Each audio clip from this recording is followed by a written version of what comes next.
radio today, and he ain't afraid to say what he's thinking. It's the Michael K. Show on 880 ESPN Radio. And a good afternoon, everybody. This is indeed the Michael K. Show. We thank you for joining us on another gorgeous day. It's Friday, October 17th, 2025. Michael K. and you for two. Those are the rules of engagement. 2 hours of piping hot sports talk, and it's the fastest 2 hours in the entire country. Hope you're enjoying it so far. This will be hours 9 and 10 for the week, and we've had a great time so far, and that will continue. Later on in the show, you'll get my two-pack for sure. You know, I'm listening to Bart and Carlin, and I'm listening to their abysmal records that they have picking games, and then I've listened to Don Hahn and Rosenberg, and they've been awful picking games as well. And little old Caster is 7-5 after a 2-0 week last week, so we will give you two more picks where you decide whether or not you want to pay a mortgage. That'll be later on in the show. Obviously, one of the games that I could pick would be the Giants against the Broncos. I'm not sure I'm going there. That one scares me for many, many reasons. One of them is it seems like the Broncos are being bet against because people get caught up in the euphoria of the Giants' win over the Eagles. Giants also have a longer rest. The Broncos elected, coming back from London, not to have the bye week. They could do that after you play a game in Europe, and they decided not to do that. They elected to have their bye week on week 12. So not now. And this is the first time any team's ever done that in the Mountain West time zone or the West Coast time zone. So right away, with the spread the way it is, you're saying, well, maybe I should go for the Giants. I'm a little afraid of that. I mean, this is a real test for the Giants. It's a real test for Dart. Their front line, the Broncos' front line, 30 sacks alone just by their front. They're a really, really stout defense. Really stout. This is a good test for Jackson Dart and Cam Scatterbo. Let's see if they could follow up on their great performance against the Eagles. Now, you can look at the Eagles and say, well, that's a team that's broken. And I might agree with you. The Broncos, although they squeaked by the Jets, I don't think they're broken. I think the Broncos are pretty good.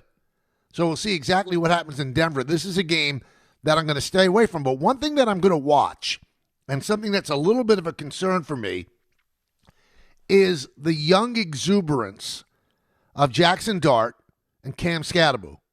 So they have emerged and shown glimmers of, Giant fans hope, greatness, but they've done it with swagger and attitude. And I'm not saying that in a pejorative way. They are out there. You know, Dart comes in with the eye black, the streak down one eye, looking like Petey from the Little Rascals. Cam Scatterbo gets right in your face, doesn't seem like he's afraid of anything. And it kind of caught the attention of Jonathan Cooper, the Denver linebacker, who said, he remarked about the jewelry that Dart wears and the dancing that he does. And that's the kind of thing that veteran players can react adversely to. And I was just listening to Bart Scott talk about this on their show before this one, that football players will use anything to motivate themselves. They'll make up stuff. I mean, that's how Michael Jordan was. He made up slights so he could get angry at somebody and go at them really hard. So you could see that Cooper has noticed that Dart's out there. He's got some swag to him. That big necklace and the eye black and the exuberance and the dancing. I'm not saying there's anything wrong with it, but it could be a factor where, okay, that could motivate another team, especially a team like Denver with a great defense. Let's shut these guys up. Scatterbo wants to run over people? Okay, let's make him hurt every time he runs over somebody. So that's just a little added motivation. I wish, and you can't really curb young players, and you really shouldn't, because I think part of their attention to detail and maybe ascension to greatness is because they're out there, because they are exuberant, because you can't really slow them down or kind of rein them in. because you might be taking away some of what makes them great. But if I could take it away, I'd say let's dial it down a little bit, guys, until we reach the mountain. You know, when you reach the mountain, then I guess you could do what you want. Now, I look at Dart. I like him a lot. Obviously, he's got skills. But maybe you guys could help me, because I was trying to figure this out. Is there a quarterback that has ascended to greatness that has that kind of swag? And the only one that I could come up with is Joe Burrow. Because most quarterbacks, they handle their greatness almost in a stoic manner. Now, Tom Brady was not afraid of, getting in people's faces and shouting and screaming and stuff like that. But I thought that was more footballish than swaggerish, if that makes sense. Peyton Manning wasn't like that. Eli Manning wasn't like that. Josh Allen has a little bit of it in him, but not a lot, just a little bit. Lamar Jackson's not like that at all. Stafford's not like that. Goff's not like that. Herbert's not like that. Am I missing somebody? I think the one that more closely resembles Dart would be Burrow. And it also scares me that Burrow is always hurt, and Dart has become very acquainted with that blue tent. Because if you're going to show swag and you're going to make the defense take notice of it, then there's a chance that they're going to try to hit you a little harder than they would somebody else. They want you to wake up and say, no, not against us, not on our watch. That's something I'm going to watch for in this Denver game. And that's one of the reasons that everything tells me take the points and take the Giants, and I don't want to do it. I don't want to do it because I think it's too much of a risk. Because I think that the Broncos have circled Dart and Scatterbo in their collective minds bulletin board, and they want to make them pay. They don't want to hurt them. I would hope not. But I think they want to hit them extra hard. They want them to know that they've been hit. Just because of that attitude that they bring to a game. I found it a little odd that Cooper actually made that public. Maybe he's trying to send a message to Dart. Maybe he's trying to get him a little antsy. But I thought that Dart handled it beautifully when it was brought up to him about, that Cooper's made light of the chains. And he said he didn't strike back. He didn't say anything that would further anger Cooper. Nothing like that, which was smart. This kid really handles himself very, very well. I just wish, he dialed it down a little bit. But maybe that's just me at 64, and he's a kid that has a lot of money that was drafted in the first round, and he's becoming a star in New York. So all those things, I guess I understand it, and that is the new generation of athlete. They come right at you. I mean, look at Cam Schlittler. He's very, very reserved on the mound, but on social media, he goes all in. Dart doesn't have that much of a presence like Schlittler on social media, but on the field, he goes all in. Am I overreacting? Is that a concern of yours? 1-800-919-3776. Now, you know what I do on Fridays. I usually steer away. I mean, there are exceptions. I steer away from booking guests on Friday because I want it to be just us kids. And I want you to be the co-host, and I want you to drive the narrative as well. A lot of stuff to talk about, so if you want to engage, now's the time, 1-800-919-3776. The other game in New York, the Jets against the Panthers, that one's tough too. The Jets are underdog at home. So by 1.5 the last time I looked. So that means that Vegas thinks the Panthers are 5.5 or 4.5 points favorite, or 4.5 points better than the Jets. Now, this is a Panther team that's 0-3 on the road and 3-0 at home. Yet they are favored at MetLife Stadium on Sunday. That tells you what Vegas thinks of the Jets. And they have some things that the Jets should be concerned about. They have a young wide receiver in McMillan who's shown that he's very, very good. Rico Dowdle has been unbelievable, 389 rushing yards in the last 2 games. So how will the Jet defense stop them? And is our good friend Justin Fields going to somehow Throw the ball. Is he going to make them pay? I don't know. I don't know if he can do that. I mean, we keep saying he should do it, but the question is, can he do it? Is he capable of doing it? He's never shown that propensity with the Bears and with the Steelers. And, with the Steelers, he went 4-2 in the 6 games that he started while Russell Wilson was hurt.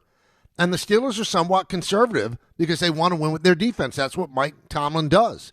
And maybe that's the perfect situation for Fields. And you can say, well, that's what the Jets want to be. Yeah, but they're not there yet. I mean, they do have to score points. Their defense is not at the level that you're going to just shut a team down. I believe it's really, really tough to win games scoring like 17 to 20 points, especially in a league that wants you to score points. They want to put big points on the board. They make it easier for you to score than ever before. Ray Deanahan just popped up on the screen and said, a quarterback that had swag, Joe Namath. Joe Namath, Broadway Joe, was a long time ago. And he's carrying a whole league on his back, essentially. That's what he was, and he made it work. But in today's world, really the closest that I could think of is Burrow. That's Dart that we're talking about. And with the Jets, does anybody feel good about this team winning? I don't know. This is the first time in his young career that Bryce Young is a favorite on the road. That tells you how little the bookmakers think about the Jets, how little they consider the Jets. It's kind of daunting, I think. But both fascinating games. The Jets have to win at one time or another, right? They have to. So Peter Schrager, ESPN NFL analyst, was on Unsportsmanlike, the morning show nationally on ESPN, and he actually hinted that it's unlikely the Jets don't want it to be a one and done for Aaron Glenn, but they got to win. The Jets hierarchy would like to see a win before Thanksgiving. How about before Halloween? Right now they're 0-6, and games that look like they were easy when the schedule came out, the Panthers, that's not easy. Look, they're underdogs. The Bengals, well, Flacco yesterday was unbelievable. 40-year-old quarterback dealing and upset the Steelers in Cincinnati. That's not a gimme anymore. And you can't look at any game on the Jets schedule and say, well, that's a sure win. Because the Jets are the homecoming day opponent for people. Because every team that has the Jets on their schedule, when they do the always famous, never boring win-loss, win-loss, loss-loss, win game, they always give a win against the Jets. So the Jets are going to have to defy the odds. They're probably going to be underdogs for the foreseeable future against anybody they play. Because if you're underdogs to the Panthers at home, who are you going to be favored against? So they're going to have to defy that. They're going to have to play better, too. Forget about the odds. That's Vegas. They're trying to give you a number that you could bet on either side. They want to even it out and then get the vig. So forget about Vegas. But that's the number that they come to that they think, okay, some people will bet the Jets because we're making them underdog. Because if they made the Jets a favorite, they wouldn't get a 50-50 split. They just wouldn't. 1-800-919-3776. Let's go to the phones. Let's get you involved. Let's have some fun today, okay? We'll go to, started off with Richard in Newark. Richard, talk to me. You're first on the show. Hey, Mike. Great show as always. Thanks for having me on. I'm going to say this. You're welcome. When it comes to Jackson Dart and the Giants and Scatterboo, unfortunately, I mean, it's a gift and a curse when it comes to having that kind of swagger on you.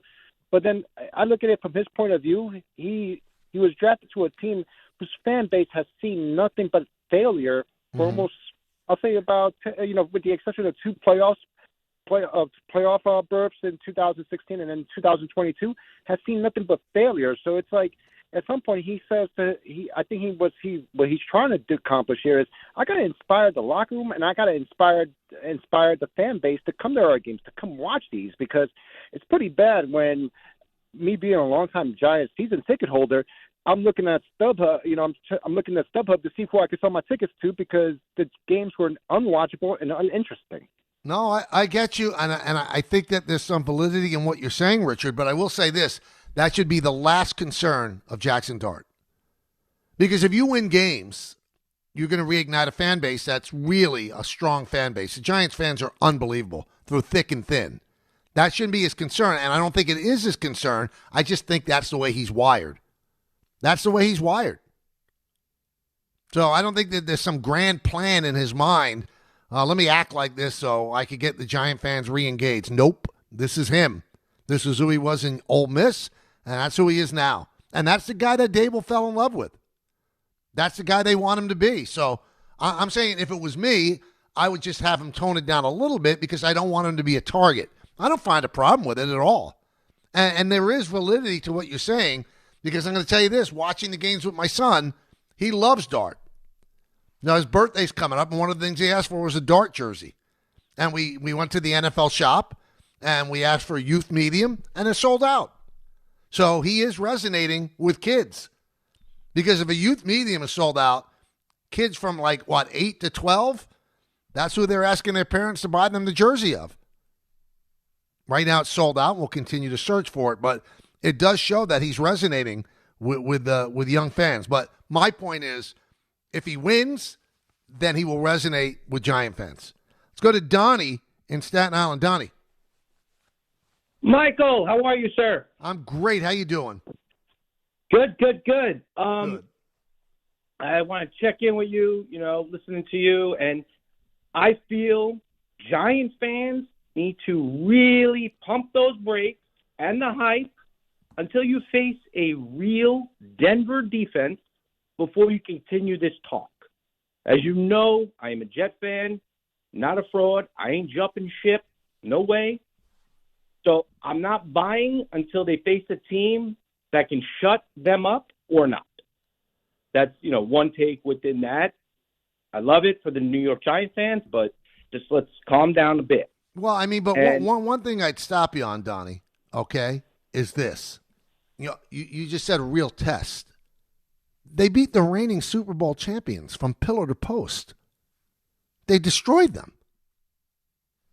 So you're telling me that Denver is a better test for them than the Eagles? I mean, it's a different test, high altitude, on the road, a really good defense. But again, they dominated the reigning Super Bowl champs.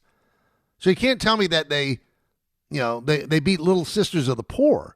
I mean, that was a real test, and they aced it. And then, with a young quarterback, you are going to have disappointments too. Because they lost a game to the Saints they shouldn't have lost. They should be right now 3-3 rather than 2-4. So if they want to even ignite any kind of playoff hoopla, you got to get to 500 first. And then let's play from there. And it's going to be tough because the Giants' schedule is a bear. But is it as much of a bear now as we thought it was going to be? Because the Eagles are on the schedule again in short order. Are you saying you can't win that game at Lincoln Financial Field now? I don't know. You might be able to.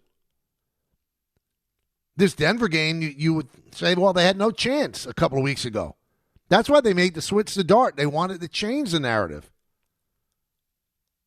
That's why they made the switch to him. 1-800-919-3776. Let's go to Ira in Staten Island. Ira, what's up, buddy? Everything's good. Enjoy your weekend, and I'd love nothing more than this. I'd love nothing more than see Aaron Glenn get his first win. And like I was just telling Ray, Glenn could get a little payback because Carolina Panthers, their first franchise victory ever was against the Jets, whatever year it was, 95 and 96. Glenn was on that team, so who knows if he even knows that. But it just, I scratch my head. It's just, in the NFL, you know the way it is from week to week. But unless something crazy happens, Garrett Wilson's not playing. Who in the world's catching any passes? Right. And they're not going to run an offense like Army and Navy. So how are they going to win a football game? It's going to be tough. I mean, that's why they're underdogs at home. I mean, I could hear it in your voice. You're a little bit concerned, and they've given us nothing, and they've given you nothing to hang your hat on that, okay, they're going to go out and beat a Panther team. I'm not saying the Panthers are terrible, but they're good enough, or they're that at a level, Ira, that you should be able to beat them if you're a decent team. I don't know if they're going to do that. Yeah, I mean, I have to go against them until they prove me wrong. But you did mention something about Peter Schrager, and that's a little bit of an eye-opener because he's close friends with Chris Johnson. So you wonder if Chris Johnson, behind the scenes, say, listen, if we go 1-16, 0-17, this isn't going to work. So you wonder if there's any validity behind Schrager's remarks. That's an interesting connection, and thank you for making it for us, Ira. It is. I mean, Schrager is not. He's not a guy who goes over the top trying to stir things up. He just reports what he knows. Local guy who's made it big. First at Fox, and now he's come over to ESPN. And for him to say that, now he's not saying that he's going to be fired, but we see an NFL now where the leash is very, very short. Owners fall in and out of love very quickly. Callahan, Wilkes. I mean, chapter and verse, the amount of coaches that get 2 years and get banged, even though they have 4 years on their contract. Now, the one thing that makes me laugh is when I hear people say, well, I mean, Woody's not going to do that. You have to pay a lot of money out. Really? Woody Johnson prints money. The amount of money that it would cost him to buy out Glenn and the entire coaching staff that he brought in, that's in his ashtray. So I think he's concerned with that. Also, when you have an owner that's in his 70s like Woody, they don't want long-term plans. And I'm sure that Aaron Glenn, when he was being interviewed and he bowled them over, talked about like changing the culture quickly. And I think you got to give him I think if you make a decision on a coach, you got to have faith in your own belief. You saw something in him during the interview process. You don't get rid of a guy right away, but they do have to show progress. And over 6 games, they have not shown progress at all. Still a lot of season left, a lot, 11 more games, so they could change the narrative. But right now, there's nothing that you could feel good about if you're a Jet fan. There's nothing. Tell me the thing that you watch this Jet team play and you go, oh, yeah, well, that's good. For the first time this season, I thought the defense played well against Denver. Denver seemed like it was sleepwalking, but let's give the Jet defense some credit. That's something that you could feel good about. Let's see if they followed up against the Panthers. Let's go to Tom in Flushing. Tom, what's up, man? Hi, Mike. Hi. I was wondering, has there been no football player since Joe Namath that has swag up until the one you mentioned before? Well, I'm sure there were. I'm just thinking about now, and the only one I can think of now is Burrow. Can you think of anybody else? No, and I was even wondering about baseball players that had that level of swag that Joe Namath had. Well, Joe Namath was like one of a kind, Tom. I mean, that's why he's in the Hall of Fame. Well, I got a swag for you. Okay. Will Frazier? Yes, I saw him sir. coming But out it of Playboy was a Club. quiet swag. It was more an off the court swag, if you know what I mean, not on the court. I saw him. Well, yeah, you're right about that. Now, Earl Monroe had more of a swag on the court. Yeah. I mean, just the kind of the whirling dervish that he played like. So that might have played into it. But I'm glad you brought up Frazier because Frazier was a man about town, and with the mink coats and the Rolls Royce. But that was off the court. He never showed that on the court. He was almost like a lunch pail guy on the court. We don't know what Jackson Dart is off the field, but we know on the field he's got it going on. And he wants you to know he's got it going on. It's going to be interesting to watch. It really is. I'm fascinated by it because you just don't see players like this that often. I will come back. I know a lot of people want to talk Yankees, kind of the postmortem of the postmortem that Cashman and Boone gave yesterday. We're going to give you that opportunity as well. We've got a lot of time. Settle in. I know it goes by quickly, but we got time to get to everybody. Hey, getting the right mattress helps you sleep at night. Getting the right price helps you sleep even better. At PC Richard & Son, they don't just sell you a mattress. Their experts use a 4-step fitting process to make sure your new bed fits you perfectly. The right fit, the right price, plus free delivery. It's what they do. Only at PC Richard & Son. Free delivery on mattresses $199 and up. Excludes Manhattan. See stores for details. Friday with Don Hahn and Rosenberg. Can the Giants find a way to pull off another upset? The locker room just has a slightly different feel. We're seeing a different product on the field as a result. And just the way they play, the way they act, the way they operate, like it has injected life into this team. Will the Jets get their first win of the season? Don Hahn and Rosenberg today at 3 on ESPN New York and streaming live on YouTube. Long Island is brewing some spooky fun at Jake's 58 Casino Hotel. We're celebrating this October for our $50,000 Witchy Wednesdays drawing. Be here on Wednesday, October 1st, 15th, and 29th from 3 to 7 p.m. when 2 winners will be drawn every hour to pick a witch's hat and win up to $5,000 cash. Club members can conjure up to 5 times entry multipliers. Fly over to where Long Island wins at Jake's 58 Casino Hotel. If gambling is a problem for you or someone you care about, please call the 24-hour toll-free helpline at 1-877-8-HOPE-NY or text HOPE-NY. You know so much about who you are. But do you know what makes your body your body? With over 100 lab tests and insights, Function can help you know the truth. Because you know you're made of grit, wit, and a good heart. But just how healthy is that heart? You know you're made up of all the places you've called home. You know you're made of your mom's sarcasm. And now you can find out if you have her thyroid too. You know you're made of college all-nighters and 30s early-nighters, but those still don't explain your sleep issues. You know that you're made up of good meals with even better conversation. But are you actually absorbing those nutrients? A Function membership gives you a comprehensive health check with results tracked over time. Find out what you're made of at functionhealth.com.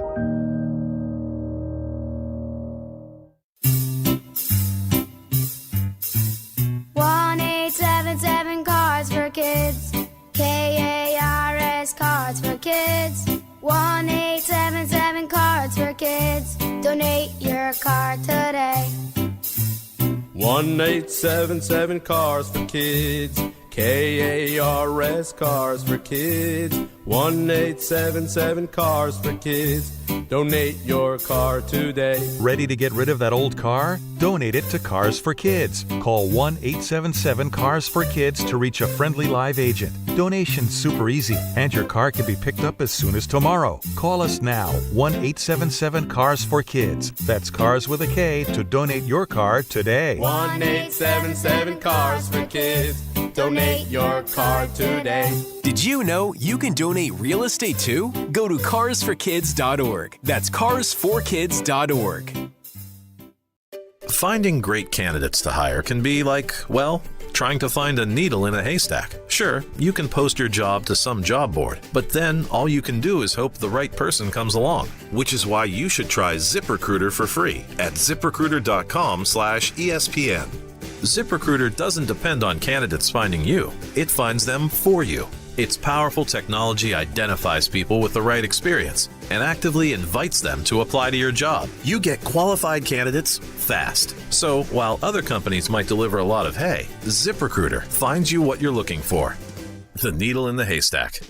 See why 4 out of 5 employers who post a job on ZipRecruiter get a quality candidate within the first day. ZipRecruiter, the smartest way to hire. And right now, you can try ZipRecruiter for free. That's right, free. At ZipRecruiter.com/ESPN. That's ZipRecruiter.com/ESPN. ZipRecruiter.com/ESPN. Honey, this is it.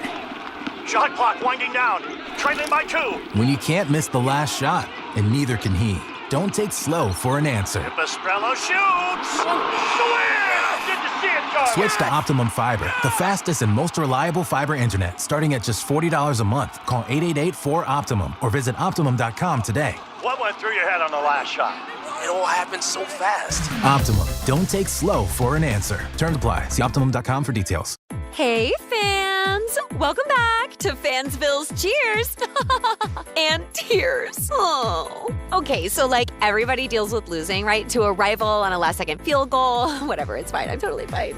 But I cope with losing with an ice-cold Dr. Pepper. Those 23 flavors are like so delicious. They totally wash away the pain of your college football team taking a big fat L. College football. It's a pepper thing. From kickoff to cash out, ESPN Bet has the tools you need to score more on game days. Bet smarter with stats at your fingertips. Get personalized parlays built just for you. And with your fantasy team synced right in the app, you can back your squad. Right now, new customers get $100 in bonus bets when you bet $10. Sign up with promo code USL to get started. Must be 21 plus. Gambling problem? Call 1-800-GAMBLER. Terms and conditions apply. See app for details. Offer not available in New York. All right, we'll give you our two-pack for sure picks in the 2 o'clock hour. Thursday Night Football, a shocker. Cincinnati ends up beating the Steelers. I can see why Mike Tomlin was upset that the Browns traded Joe Flacco within the division to a team that desperately needed a quarterback because Burrow was down, and it wasn't getting done. So they traded Flacco, a 40-year-old. It was a battle of 40-year-old against 41-year-old. And Aaron Rodgers had 4 touchdowns yesterday, but also had 2 interceptions. And Flacco played magnificently. And the Bengals are 3-4. So you can't say they're out of it, and that drops the Steelers down to 4-2. We'll see how it plays out, but that was a fun game. First game of the NFL weekend. We'll go over a lot of the slate as we move along. Now, big part of yesterday was Aaron Boone and Brian Cashman meeting the media. And just listening to what you were saying to me during this show, because you were still digesting, and Brian Cashman was still talking when we came on the air. You're still digesting what Boone said. You know, listening to the comments on Don Hahn and Rosenberg as well. Yankee fans didn't seem satisfied. And then you look at the back page of the New York Post today. Joel Sherman kind of wrote a scathing column, and the headline was Pin Sanity, like pinstripe sanity, where you keep doing the same thing over and over and expect a different result. So the early returns are people didn't get anything out of it that they seemed like they wanted to get out of it. And I know what you all wanted to get out of it, and you aren't going to get that. I'm not saying that you're being unrealistic, but you were never going to get what you wanted. You were not going to get any kind of seismic change in the way the team is run in the front office or in the dugout. The only changes, and this is the thing that left me empty, the only changes you got were of coaches. And, you know, Brian Cashman did not get into specifics why all of a sudden, after all these years, Mike Harkey was deemed expendable. He just said, well, it's always tough to make these decisions. I get it. It's very tough to tell somebody that their time in a job is over. But I think people want to know, well, why was that change made? And we never really got that. And I said this yesterday as well. Don't just blame the Yankees. Teams don't want to tell you stuff. They want to tell you just enough to somewhat whet your appetite, but they're not going to tell you state secrets. You know, everybody asked the right questions. You know, when it came to who you're going to sign, who you're going to let go. They answer it in kind of nebulous terms. They don't want to give you specifics. Oh, yeah, we're going to offer Bellinger 4 years, 120. No, they'll save that for Scott Boras. What are you going to do with Dominguez? Well, right now he's on left field, but we don't know exactly, you know, what the team is going to be. And I don't blame them. NFL coaches don't tell you anything. You know, somebody answered back on social media yesterday to me, oh, they tell you about injuries. They're legally bound. The league makes you tell people about injuries because of gambling. And the opponent has to know. But the stuff that they are not binded to say, they don't say. You think they give out game plans? Have you ever seen the nonsense that GMs talk to reporters about when it comes to draft day? You never know who they're going to pick, ever. And they don't want you to know. They're obligated to talk to us, but they're not obligated to tell us anything great. A perfect example of that is Derek Jeter when he was a player. He was at his locker every single game, good, bad, average, whatever, and he answered questions. And you know what? I was there for a lot of it, and he never told us anything. Never told us anything. It's like we ate a meal and we weren't satisfied. But he never, ever said, I'm not talking. He just didn't say anything. And that's what entire fan bases want, is they want people to say things. They want concrete facts in these kind of post-mortem press conferences. You're not going to get them. You shouldn't have expected it. Let's see what you're thinking. 1-800-919-3776. We'll go to Juan in White Plains. Juan. Hey, Michael. Thank you for taking my call. Big, got it, humongous buddy. fan. Always appreciate you. Thank you. This is in response to Brian Cashman yesterday, okay? Michael, the Yankees have done something I never thought was possible. They've taken all the joy as a fan of the team that I've had away. The team hasn't had a leadoff hitter in 10 years. They traded away Agustin Ramirez. In big spots, they sat Ben Rice. Jazz is a losing player. His error ended our season. We played the entire season with our third base guys hitting about 210 with no power. They don't develop young hitters. And year after year, other than Aaron Judge, the players come to the team and they regress. Aaron Boone doesn't know how to use the bullpen or pinch hit.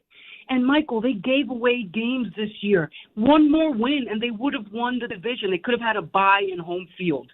And this is the sad part, Michael. This is the real sad part. Prior to 2010, the Yankees' mandate every year was to win a championship. Brian Cashman sounds like he accepts making the playoffs and losing.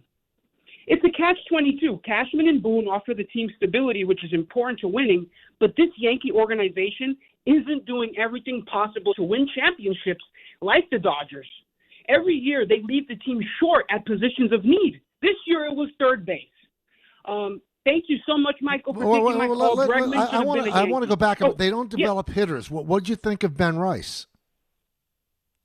Well, I think Ben Rice, we were really lucky with Ben Rice. You say that it sucked the joy out of you. So you're saying all the bad things that you say they do. And it's not my job here to defend them, but they've averaged more runs per game than most any team. They make the playoffs almost every single year.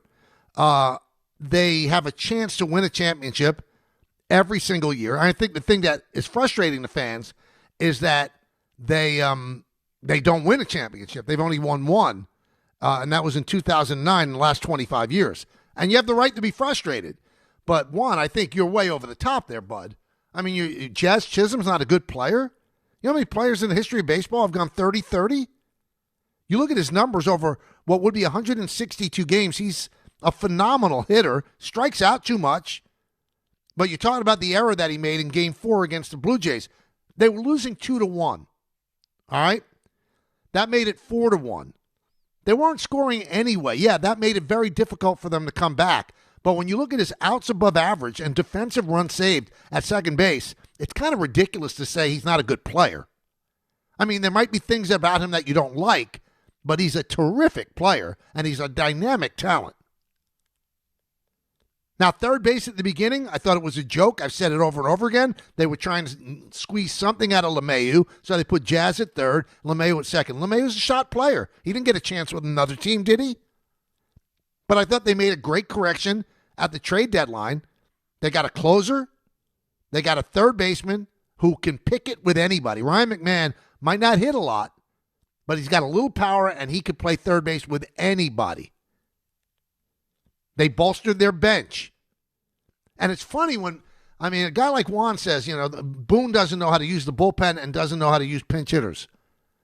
Well, the bullpen was bad this year, so blame the bullpen because he's always been good at using the bullpen, he and Matt Blake. That's number one. Number two, everybody seems to forget because they didn't ultimately win it. All these things that you're talking about with this organization, this front office, they went to the World Series last season. That's like conveniently forgotten. Now, I'm not saying that you throw a parade because you finished second, but they went to the World Series. They won an American League pennant, and you're acting like they stink. This year was a colossal disappointment. Can't be beaten out by Toronto. You're a better team than Toronto on paper, but Toronto is a better quote-unquote team. They do things that win games like that. But when you say they've taken the joy away from Yankee fans, then you didn't enjoy Judge giving you another Hall of Fame year. You didn't enjoy the ascension of Ben Rice. You didn't enjoy the 34 home runs by Grisham. You didn't enjoy Fried's 19 wins and Rodon's 18. And you didn't enjoy the ascension of Cam Schlittler. That's a you problem, dude. I know the ultimate goal is to win a World Series, and you have the right to be frustrated about that. When you say that they've stolen the joy, really? They give you no joy getting to the playoffs every single year. None. They give you no joy. Then maybe it's time to look for another team to root for. I hate to say that, but if you don't get joy out of great things that happen during the regular season, I don't know what to tell you. Let's go to Eric in Stanford. Eric. Hey, Michael K. How are you doing? Good, Eric. How are you? Great. Now that I'm talking to you. Happy Friday. Same to you. Very quickly, thank you. I just wanted to thank you for another great season of Yes. I remember when you were with Don and Peter during COVID, you told me that you'll need us fans more than that we need you. It very much goes both ways. We need you the most. Oh, that's really kind. Thank you. Of course. So here's the thing. Boone, Cashman. Maybe there's a different answer. I don't know if you like Broadway or not, Michael, but have you heard of the show The Producers? Yeah. Right. So two guys can make more money with a flop than a hit. The show fails, you oversold shares, and now the producers keep the extra because no one expects a return on a loser. So now, isn't that the Yankees? They sell the dream of a ring every year, putting out premium tickets, sponsorships, TV deals, concessions, merchandise, all backed by this idea of the world champion Bronx Bombers. But when the team falls short, there's no real consequence. The investors, a.k.a. us, keep paying, the ads keep running, and the cash keeps flowing. And, this is what's most telling, Michael. In 16 years since we won the World Series, the value of our franchise has quadrupled in value. Number of rings, 0. Yeah, but let me ask you this, Eric. Wouldn't it have quadrupled, and wouldn't they still get those ad dollars that they won the World Series? It wouldn't cost them anything. They want to win the World Series. They're not trying, Bialystok and the other guy's name, they wanted to have a loser. Yankees aren't trying to build a loser. They're trying to win a World Series. You can question the way they're going about it, but Bialystok and Bloom didn't put $320 million into the producers or into that show, Springtime. They didn't. Yankees are trying to win a World Series. Now, you can say they're going about it the wrong way, but don't say they're not trying. There's not some insidious plan. Well, let's fall short so we make more money, because there are ramifications to falling short. Because when the rare year they don't make the playoffs, right? It's harder to sell ads on Yes. It's harder to sell sponsorships at the stadium. Not everybody's lining up. Now, this year was a good year because they went to the World Series. You don't think they would have liked to have won? Because when you win a World Series, you could charge even more. So there are ramifications if you don't win. That's I'm telling you, that's a little off the beaten path there. I don't get what you're trying to say. They're not trying to lose. I mean, it'd be some kind of brilliant, Dr. Evil plan that they're that smart that they could build a team that's good enough, but not good enough to win the title. They're good enough to go to Game 5 of the World Series, but not good enough to win it. That takes some unbelievable tightrope walking to do that. No, I don't think that's the secret little plan that the Yankees have in Tampa and the Bronx. I think you're way off base. Listen, I know it's a frustrated fan base. One championship in 25 years. That's not the Yankee way. But the mission statement, I think that's what gets everybody, because they know the previous mission statement. Championship or bust. And I think every year Hal Steinbrenner is trying to win a championship.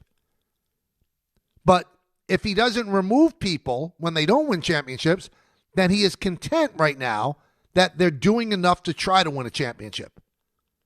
I don't think he would put up with a front office that's not trying to win a championship, because if he wasn't trying to win a championship, wouldn't it have been easier for him to spend $220 million on the payroll, not go over the final threshold, not go over tax of 100%? Wouldn't it be better to have a $220 million payroll rather than $320? So I think you're all talking yourself into these like sinister plans. They don't exist. They haven't been good enough to win. Period. They haven't been good enough to win. We'll come back. More of this. The K Show rolling till 3 on ESPN New York. It's another big weekend on the Fine Line. Join one of the nation's top sports betting analysts, Joe Wiz. Saturday at 8 a.m. The Wiz talks about all the big games, including USC at Notre Dame and number 5 Ole Miss taking on number 9 Georgia. In the NFL, the Rams take on the Jaguars in London, and Jackson Dart and the Giants are in Denver. Plus, the Wiz talks baseball, hockey, soccer, and yes, the Knicks are back. Follow the Wiz on Instagram at Joe Wiz Sports. It's the best bet in town.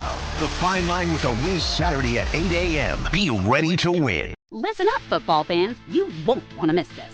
Right now, new Bet365 customers bet $5 and get $200 in bonus bets, win or lose. So you could turn that $200 into something bigger when you bet on money line, spread, totals, player props. $200 in bonus bets when new customers bet $5. I know where I'm going to bet from now on. Download the app today and see why it's never ordinary at Bet365.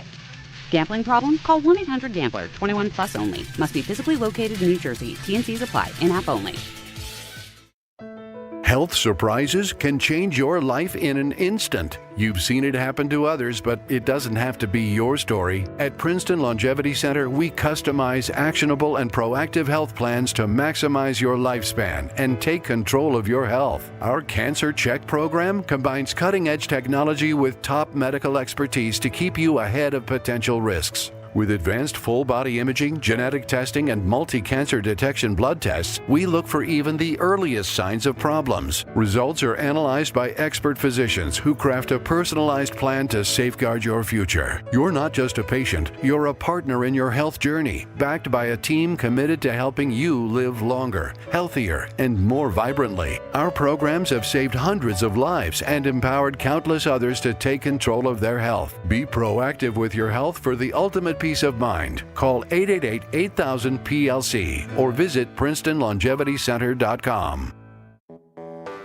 When you're hiring, have you ever felt like you're missing out on meeting truly great candidates for your roles? It seems impossible to find them, but they have to be out there somewhere, right?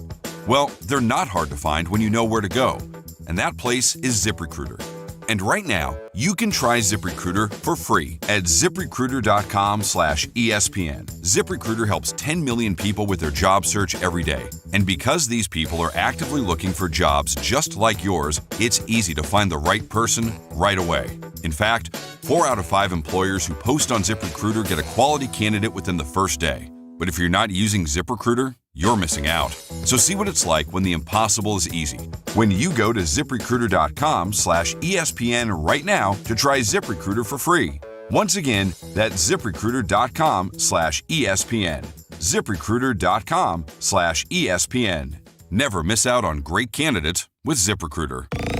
Dave Rothenberg here to tell you about my friends at Bath Fitter. Now, they converted my kids' bathtub to a shower and did an incredible, really an unbelievable job. They offer all types of custom bath renovations, including their unique PermaFit solution for a watertight fit done in just one day. Durable and easy to clean with no demo or mess and lower cost than a standard replacement. And a lifetime guarantee. Right now, no money down, no payments, no interest until 2027. So start designing your bath today like we did at bathfitter.com. There's only one Bath Fitter. Some people just know you can save money on car insurance by checking Allstate first. Like you know to check Kirk Herbstreit's pregame analysis first, before talking to your brother-in-law. In this game, the key thing to watch will be the offensive line versus their front seven. If they can get pressure without blitzing, this could be a long night. Okay, Kirk. I know stuff. Ooh, checking first is smart. So check Allstate first and see what you could save. You're in good hands with Allstate. Potential savings vary, including based on how you buy, subject to terms, conditions, and availability. Allstate North American Insurance Company and affiliates, Northbrook, Illinois. Tire care shouldn't come with extra costs or surprise fees, and it should be simple, straightforward, and stress-free. So at Midas, they're rolling out the limited lifetime tire guarantee. Included with every tire purchase with paid installation, you'll pay nothing for flat repairs, nada for flat replacements, zilch for tire rotations every 5,000 miles, and zero for other preventative maintenance. So with this limited lifetime tire guarantee, you'll pay a whole lot of nothing compared to what the other guys charge for tire care. That's a limited lifetime tire guarantee only at Midas. From the regular season to the Super Bowl, ESPN New York is your destination for football.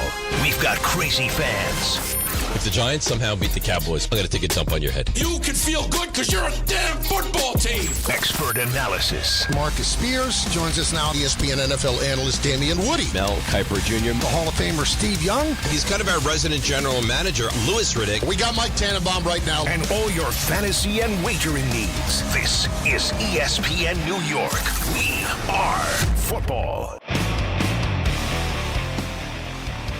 Game time, brought to you by Tullamore Dew Irish Whiskey, because when it's game time, it's Tully time. 6 p.m. ALCS Game 5 in Seattle as the Mariners host the Blue Jays. So that series is now tied at 2 apiece. 8:30 p.m. NLCS Game 4 in L.A. as the Dodgers try to finish off the Brewers, are up 3-0. Both games can be heard right here on 880 ESPN New York. Tullamore Dew, the original triple distilled, triple blended, triple cask matured Irish whiskey. Be sure to grab a Tullamore Dew. Try the new Tullamore Dew Honey during today's action. Glass up to enjoying Tullamore Dew responsibly. We'll go back to the phone calls, 1-800-919-3776. Let's go to Ralph in Brooklyn. Ralph. Hey, how are you, Mike? Good. How you doing? All good, all good. First of all, miss you on the drive home every day. Well, I just happened to get lucky. I'm in the car now. So, first, I got to tell you that you're way too much of a gentleman. I always told you that. You'll never call for anybody's job. We know that. But then also, I know over the last 20 years, you used the statement many times. What's the definition of insanity? Doing the same thing over and over and expecting different results. Mm-hmm. That's what's going on with the Yankees. They're doing the same thing over and over, expecting different results. And the one thing I wanted to call and tell you about is I'm a longtime Knicks fan. My favorite Knick ever, Patrick Ewing. Window of opportunity. Greatest Knick ever. Never got him a team to win a championship. And the window is going to be closing soon on Judge's opportunity. And keeping the current management and coaching staff doing the same thing year in, year out, it's not working. Okay, so let me question you on this, Ralph. Did they get to the World Series last year? Did they win? No, they didn't, but you're acting like they have no chance. They got to the World Series last year, and the 2025 team might have been better than the 2024 team, and that's what makes it so frustrating that they lost. But right. Listen, I understand your frustration, but they didn't take a step forward this year. Well, I mean, first of all, they lost a generational player and ended up winning more games. They ended up scoring more runs without Juan Soto. You've said many times they lost Soto, but the replacements, the sum of the replacements were better than that one player. But I said that only this year, because over the course of the year, because if they didn't have Max Fried, they wouldn't have signed Max Fried if they got Soto back. And if they didn't have Max Fried in his 19 wins, you know this, Ralph, they wouldn't have made the playoffs this year. Absolutely. But that even goes, that goes to show more their pitching, even though our starting pitchers let us down in those 3 games, it's not the pitching. It's the philosophy of the batting order. I mean, half our batting order is under 220. You're not winning in the playoffs like that. But they got to the World Series last year with that philosophy. I know you're going to say they didn't win, but they should have won Game 1 and they should have won Game 5, and maybe the Dodgers still win, but they were very evenly matched with a Dodger team that's going to be compared to a dynasty because they're going to win 3 championships in the last 10 years if they finish this off. So listen, I am not battling any of you on the frustration. I understand it. This was a colossal disappointment this year. There's no other way to color it. But you go over the top when you say that what they're doing isn't working, because it works to an extent. I think that they have to tweak it, and I fought back on this earlier in the week. I don't buy, or it was last week, I don't buy the crapshoot stuff. Because if it is indeed a crapshoot the way you build your team when you get to the postseason, well, guess what? Find a way to build a better mousetrap. Doesn't seem to be as much of a crapshoot for the Dodgers. It doesn't. So I know the Dodgers overspend everybody by a lot. Their payroll outdid the Mets by $60 million and the Yankees by $80 million. And that's the problem. Hey, that's baseball's issue. If you're going to let in equity fund guys and hedge fund guys, they don't have to run their business the way the Yankees have to run their business, which is individually owned. And that's their problem. The owners approve that because they want to have their franchises go up in value. But that doesn't mean it's as easy to win. The Dodgers are willing to spend $400 million. Other teams aren't. Red Sox aren't. Cubs aren't. Yankees aren't. I don't think the Mets want to spend that. They fell $60 million short from what the Dodgers spent. So the Dodgers could be gluttonous. They won a World Series, and they want to now sign Max Snell. Blake Snell. They gave Glasnow a big contract. The year before they won the World Series, they got Yamamoto. They got Otani. Listen, they're going to spend and spend and spend, and maybe that will be the thing that pushes baseball over the top and makes them demand a salary cap. But that's another story for another day. But when you say what they're doing just doesn't work, it worked to the extent of going to Game 5 last year. It didn't work this year because you got embarrassed by the Blue Jays. And you cannot say that the Yankees lost against the Blue Jays because they didn't hit. Now, they didn't hit the way they want to hit. They lost because Max Fried got smacked around and Rodon got smacked around. That's why they lost. They lost the first 2 games at Yankee Stadium or at Rogers Center. That's why they lost. The pitching that was so great for them all year and also against the Red Sox abandoned them against the Blue Jays.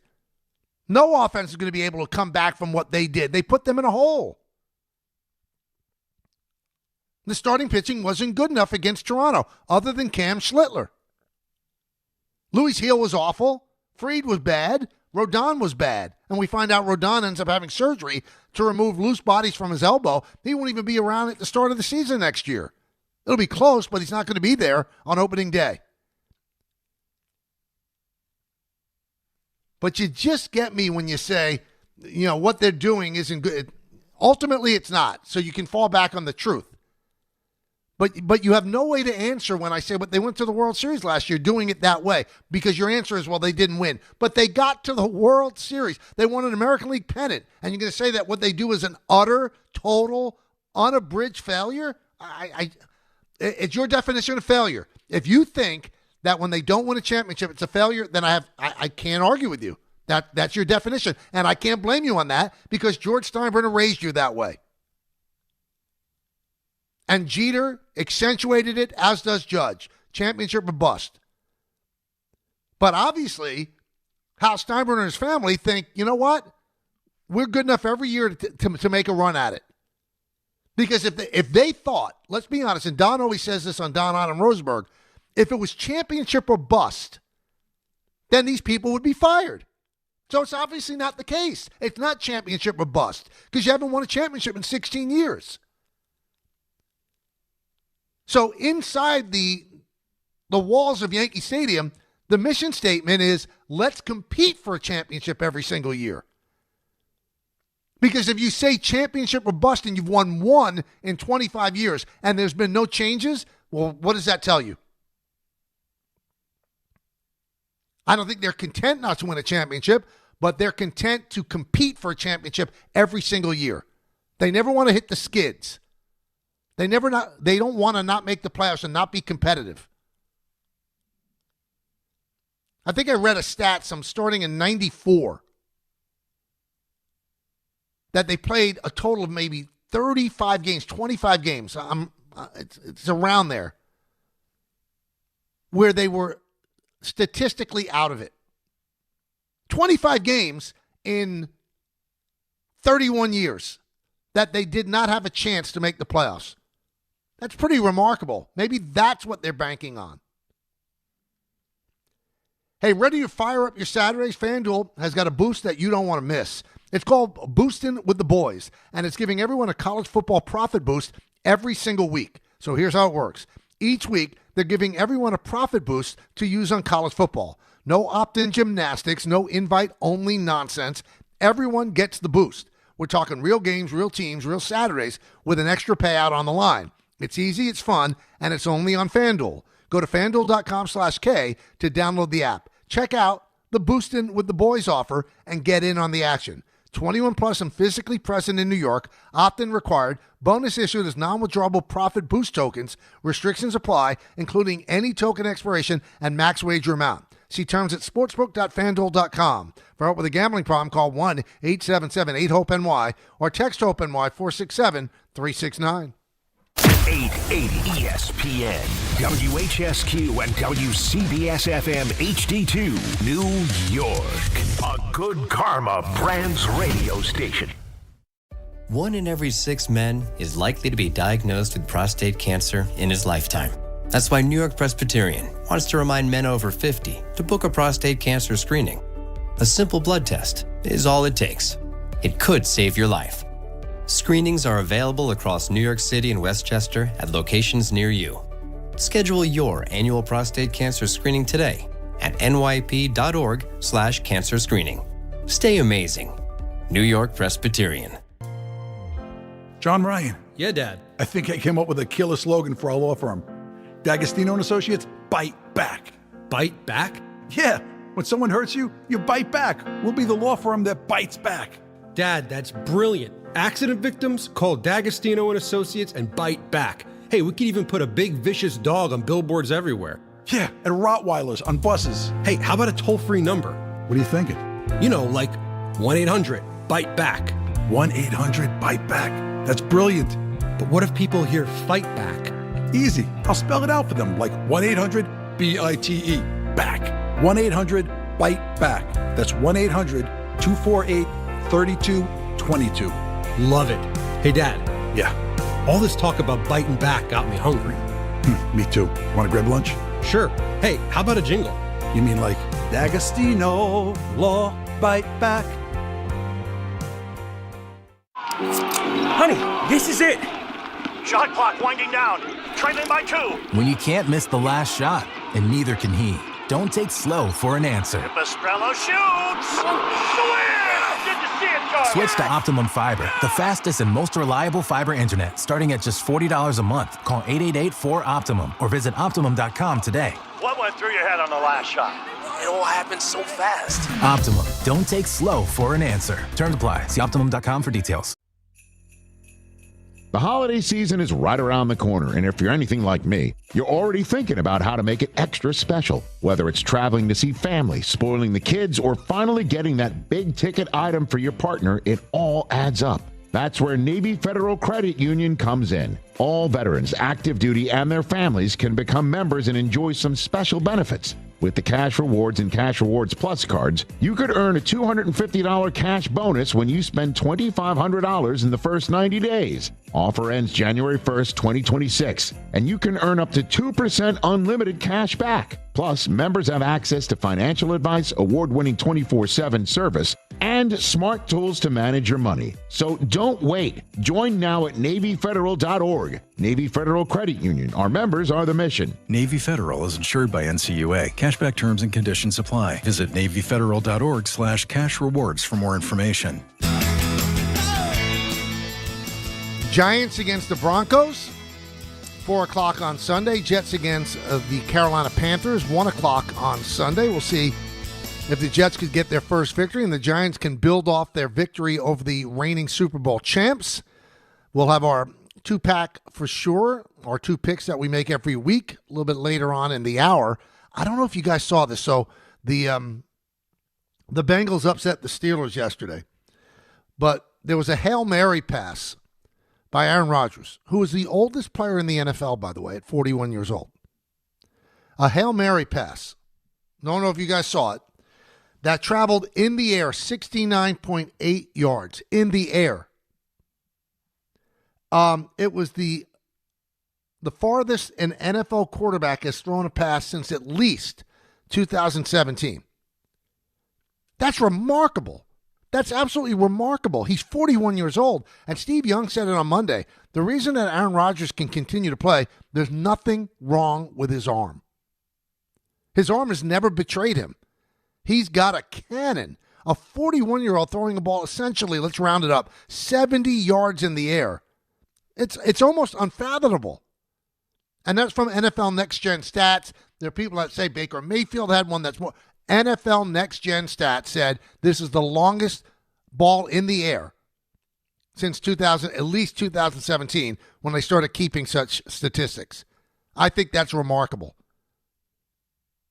It gave the Steelers a chance, but they didn't get it done. And that's why I say, and I understand why he did it. I kind of do understand why he did it. The Jets would definitely not be 0-6 with Aaron Rodgers. And the only reason that you take a chance with Justin Fields is you think he's going to be the quarterback of the future. I don't think he is. So I think that Aaron Glenn would have been better served to institute his program and change the culture if you keep Rodgers, because they'd be 3-3 in all likelihood. At worst, 2-4. Because Rodgers could still sling it. Now, could Aaron Glenn control Aaron Rodgers? I don't know. He probably thinks he couldn't have. Because Rodgers said on Pat McAfee that Glenn said, I don't need you sitting in the back of the room commenting about stuff I'm saying. And Rodgers said, well, you don't even know me. And Glenn said, well, you don't know me. So, I mean, it was like playground talk, and that's why, I think Aaron Glenn wanted to flex a little bit and had him travel 3,000 miles to tell him in a 20-second conversation, we don't want you. And you could say that if they did it over Zoom, then Aaron Rodgers would have a complaint that they didn't even have the decency to tell me to my face. I guess you'd have something there. So I guess the best way to have done it, the best way, would be for Darren Mucci and Aaron Glenn to get on a plane to go to Northern California and tell Aaron Rodgers that he was not wanted. Instead, you made Aaron Rodgers do it so you don't look as good. You kind of look small-minded. We're going to punish him. And I think a lot of that might have come from Jet ownership, because I think that the Johnsons, not Christopher, but Woody and Woody's sons, I think they ran out of patience when it came to Aaron Rodgers. But I'll repeat, 69.8 yards in the air. 41 years old. Pretty amazing. Pretty amazing. Dodgers have gotten phenomenal starting pitching in this series against Milwaukee.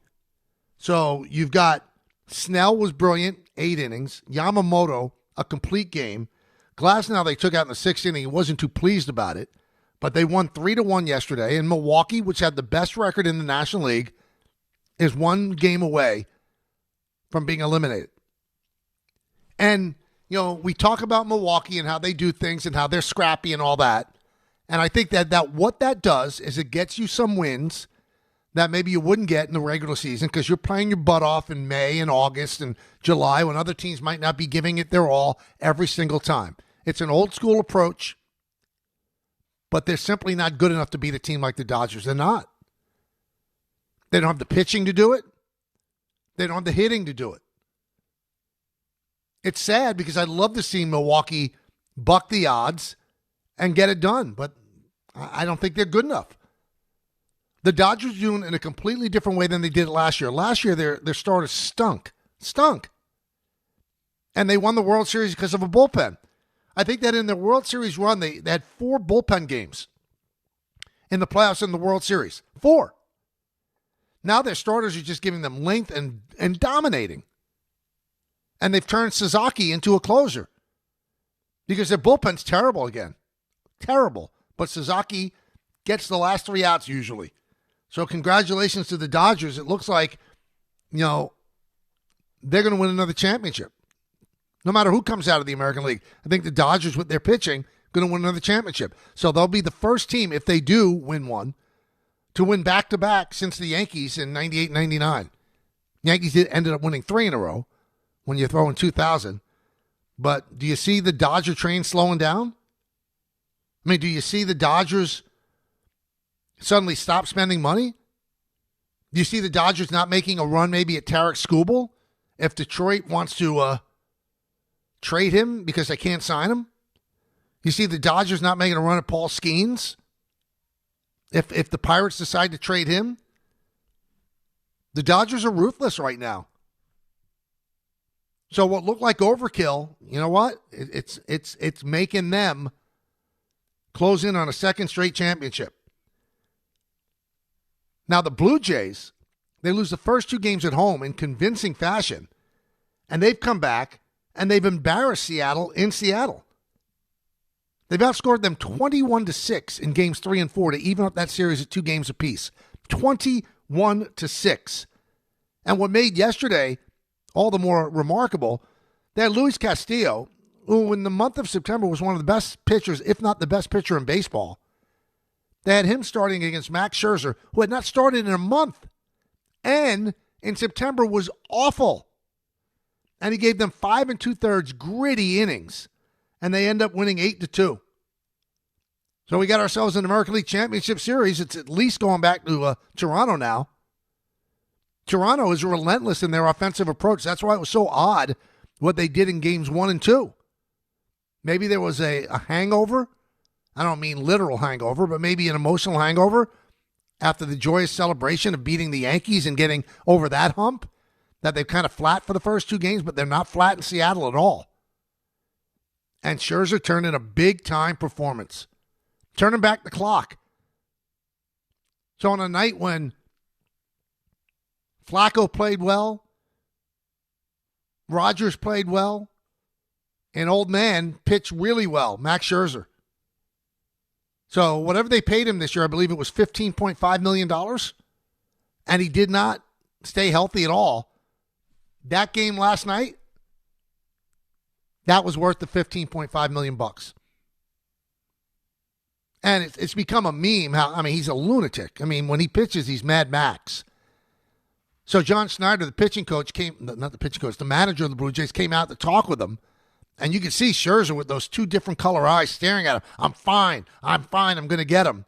And he's out of his mind on game days. Out of his mind. So congratulations to the Blue Jays. They are acquitting themselves nicely. It would have been disappointing if they got rolled over by Seattle after beating the Yankees, but that's not happening now. It's 2-2. 2-2, and Game 3 is tonight. It's tonight. Before I get back to your phone calls, I wanted to talk about the Knicks situation, which we haven't really had a chance to talk about. So Malcolm Brogdon, who was supposed to be their backup point guard to Jalen Brunson, decides, with a week to go before the regular season begins, that I'm done, I'm retiring. Now, I think that there's a story there that we don't know, and I don't know if we'll ever know. But he's 32 years old. I know he's played 9 years in the NBA. All of a sudden, out of nowhere, you decide, that's it, I'm hanging it up. Well, that's his personal issue. If he wants to do it, he's allowed to do it. It's his life. But it does leave the Knicks short at a backup point guard position. So Cam Payne, who was the backup last year, essentially, he just signed with the Pacers. So it comes down to Miles McBride, who's essentially a combo guard, not really a true point guard, and Tyler Kolek, a kid in his second year. I think that McBride's probably going to get the most run at the beginning, but Kolek is going to get some run. It's just a very curious thing that he just quits with a week to go. A week to go. I wonder what's up. I wonder if we'll ever know. Did he not like the team? Did he not like the coaching staff? Did he not get a good vibe about it? Not sure. Not sure. But Malcolm Brogdon retires, and now the Knicks really kind of in a bind for a backup point guard. One final baseball thing. The Phillies, Dave Dombrowski, had the Phillies postmortem because they're as disappointed as Yankee fans because they had a really, really outstanding year. And then they got knocked off by the Dodgers. And Dombrowski said, they really want to bring back Schwarber. They're looking to bring back JT Realmuto, both of them free agents, both of them old. Schwarber is going to play next year at 34, and Realmuto would play next year at 35. But the big news that came out of it kind of threw some shade at Bryce Harper, who's 33 years old. Phillies are getting old. Talk about windows closing. And he harbored some doubt on whether or not Harper would ever be elite again. He said he's a good player. He said, but with Bryce Harper, you expect him to be elite, which he's always been. I think Harper finished 11th in OPS in the National League. He's always been a top 10 guy. So maybe it's the beginning of some age regression. I'm not quite sure. But if you're Bryce Harper, not what you want to hear. Kind of interesting to see that the head of baseball operations said that. And, again, that's a lot of shade to throw at one of your star players and also a very, very popular player in Philadelphia. I'm intrigued to see how much money they're going to throw at Schwarber at that age and how many years. And the same thing with Realmuto. Old catchers, that's not very common. But Realmuto's a beast. Plays all the time. All the time. Don't even need a great backup. He wants the ball all the time. 1-800-919-3776. Let's go back to you. Let's go to Jay in Queens. What's up, Jay? Hi, good afternoon, Mike. Thank you for your entertainment from the ride home. You make New York City traffic a lot easier to bear with. Oh, thank you, man. Wanted to talk to you. Thank you. I wanted to talk to you about the Giants real quick. I was talking actually to Don and Han and Peter yesterday about the Jackson Dart thing and kind of how he is. He reminds me of a young Baker Mayfield, kind of. Yep. But also I think the biggest thing for Giant fans, especially older Giant fans, is he's kind of the anti what we're used to. Eli wasn't like that. Phil Simms, Daniel Jones, not like that at all. And they're very buttoned up, just like the organization. That I think it's taken a while for people to really get used to, but because we've been bad for so long, right now we'll take anything. So yeah, the youthful exuberance is nice, and it might be a little bit too much at times. But I guess since we've been starving so long for anything good to hold on to, right now we'll take it and just hope that he's as good as we're hoping he's going to be. And if he's going to play that way and be that way, we'll take it as long as it comes with wins, I guess. I think, Jay, last thing, I just wanted to know. Very well said, because he's kind of like the anti-Giant. The Giants are very buttoned up. But what was your other point? I just wanted to know, do you think that the Giants should make a play for a Jalen Waddle or a Chris Olave just to give him another wide receiver, not only for this year, but for next year? Because Neighbors with that injury probably won't be 100% fully next year either.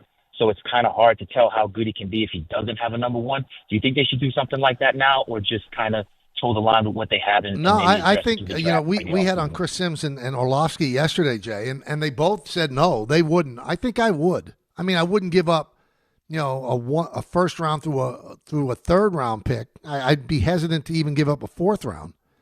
But would I want to get a Waddle or an Olave? I probably want a Waddle more than an Olave, but I don't know how reasonable it could be. I think you're between a rock and a hard place if you're Joe Shane and Brian Dable. I mean, you want the team to be as good as it can be right now. And the team being as good as it can be, you need another top-flight wide receiver, although they did well last week without Neighbors. I think Neighbors will be okay next year. But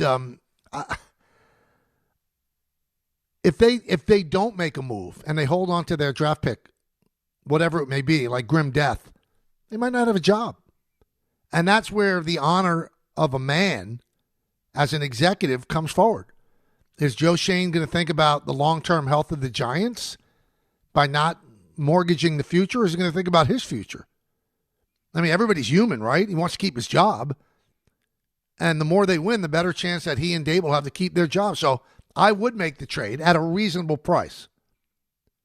At a reasonable price. Let's go to Greg in the truck. Greg, what's up, man? Happy Friday, Michael. How are you? I'm great. Happy Friday to you. Listen, you made an excellent point with the Yanks, and I'm a Met fan first and foremost. Always Mets, and not going to root for another team. That's number one. Number two, I don't get why fans or a bunch of people want successful regimes, in the case of the Yanks, to get rid of Aaron Boone and Brian Cashman. Almost the playoffs every year, either the divisional – either they get the division or they get the wild card. Mm-hmm. It's almost every year, so I don't understand why they would want to get rid of it. Well, you know why, Greg, because they equate success winning the World Series. So since they haven't won one since 2009, that's their thought process, that they don't think that Cashman and Boone are doing a good job. Agreed. Now, with the Giants, I tend to agree that they do need a wide receiver. Now, I don't think they need to give up, like you said, a first, second, or a third-round pick. If a wide receiver is open at a seventh or even maybe a fifth or a sixth, I'd be up for it. Maybe I'd throw in a Jalen Hyatt, if anything, to say, okay, we need to get rid of one guy, bring in a different guy for a different maybe mindset or talent-wise. Well, I don't think I would give up a player, and Jalen Hyatt has an upside. You know, he can go get the deep ball. He's very, very fast. I don't think he's harnessed all of his talents yet and made it manifest itself as a successful player in the NFL. But I wouldn't be too keen on giving him up. But if you could get somebody for a low first, and you could see that Shane's maneuvering, you know, he's creating a lot of money into, you know, guaranteed bonuses, and so he's created more cap room. So the room is there if he does want to acquire somebody. I mean, you can say, well, Slayton's done a good job, and you know, some of the younger guys stepped up in the last game against the Eagles, but you do want an established guy. Now, Olave comes with a lot of red flags. You know, he's had concussions, and you know, one more concussion, he could be done. That's why I would lean more toward Waddle. Let's go to Chris in Belmore. What's up, Chris? Hey, Michael. How you doing? I'm good. How about you? Good. I love your show, and thanks. Just wanted to make a point. I agree with you, and you didn't say it in these exact words, but the expectation of the Yankee fan, for me, should be playoffs. That's what they've shown you over the past, 16 years, whatever it is, since they've won. It shouldn't be. It's insane to have that expectation of a World Series. So it's really on the fans, not on the Yankee ownership and management, in my opinion. Well, I mean, that's an interesting spin by you, Chris, because the reason the fans feel like this, especially fans of a certain age, is that for a long time, that was the stated mission statement. So I don't think that their expectations should be lowered to win a World Series. That should be their expectation. But I don't think that you scream for a regime change, right? Just because they don't win the World Series. But people have the right to do whatever they want, and I don't blame them for feeling that way because that's the way they've been indoctrinated into their fandom. That's the way it is. That's the way it's been. The patriarch of the team stated it very clearly. And he followed that up. I mean, that was truly his mission statement. That's why so many managers got fired. It's hard to win the World Series. Hal Steinbrenner, his son, is much more circumspect and realizes how difficult with the new rules and all the rounds of playoffs that it's hard to win a World Series like they did. I don't think that, you know, you can reasonably think that they can recreate 96 to 2001. That might have been once in a lifetime for all of us. We might not ever see that again. But I don't blame the fans for expecting it. I just blame them a little bit for being so outraged that, you know, you're calling for people to lose their jobs. I mean, I would, if I was in a position to call for anything, I'd be calling for them to tweak their approach a little bit. Cut down on the strikeouts. You know, try to get people that put the ball in play. But don't forget about the home run. The home run is still huge because look at the playoffs that we're watching right now. Teams that have out-hit the other teams in terms of home runs, what are they, like something 22-2? Home runs win games. But also putting the ball in play helps win games. So I don't think they don't need a complete overhaul. I mean, they score more runs than anybody. They hit more home runs than anybody. They had a really good year. They had an immensely disappointing postseason. They beat the Red Sox, so they slayed that one demon of not beating an American League East team. And then they lost to the Blue Jays in an extraordinarily disappointing performance. So again, I don't want to fight with Yankee fans saying they shouldn't be disappointed. They should be disappointed. That's what you've been sold since 1973. You should be disappointed. But to turn, you know, Brian Cashman into, I mean, you guys paint him as some kind of inept clown. He's far from that. He's a pretty savvy GM. I mean, he got one of the best trade deadlines of any GM in baseball. Compare what he did to what David Stearns did at the trade deadline. The Yankees made the playoffs because of what they did at trade deadline, and the Mets end up not making the playoffs because of what Stearns didn't do. He's not dumb. He's not, and he's not thought of that way around baseball. He's thought of as really, really savvy and bright. So listen, be disappointed if you want to. You're allowed. And I understand why you are. But screaming at the top of your head for regime change, I keep telling you, it's not going to happen. Not going to happen. 1-800-919-3776. Got about another 35 minutes to go, right to Don, Hahn, and Rosenberg. So let's do it together right here on ESPN New York. For appliances, TVs, electronics, and mattresses, get to PC Richard & Son. Family owned and operated for 116 years. Friday with Don, Hahn, and Rosenberg. Can the Giants find a way to pull off another upset? The locker room just has a slightly different feel. We're seeing a different product on the field as a result. And just the way they play, the way they act, the way they operate, like it has injected life into this team. Will the Jets get their first win of the season? Don, Hahn, and Rosenberg today at 3 on ESPN New York and streaming live on YouTube. Finding great candidates to hire can be like, well, trying to find a needle in a haystack. Sure, you can post your job to some job board, but then all you can do is hope the right person comes along, which is why you should try ZipRecruiter for free at ZipRecruiter.com/ESPN. ZipRecruiter doesn't depend on candidates finding you. It finds them for you.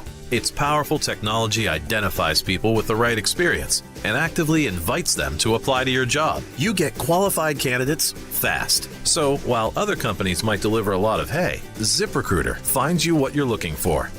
The needle in the haystack.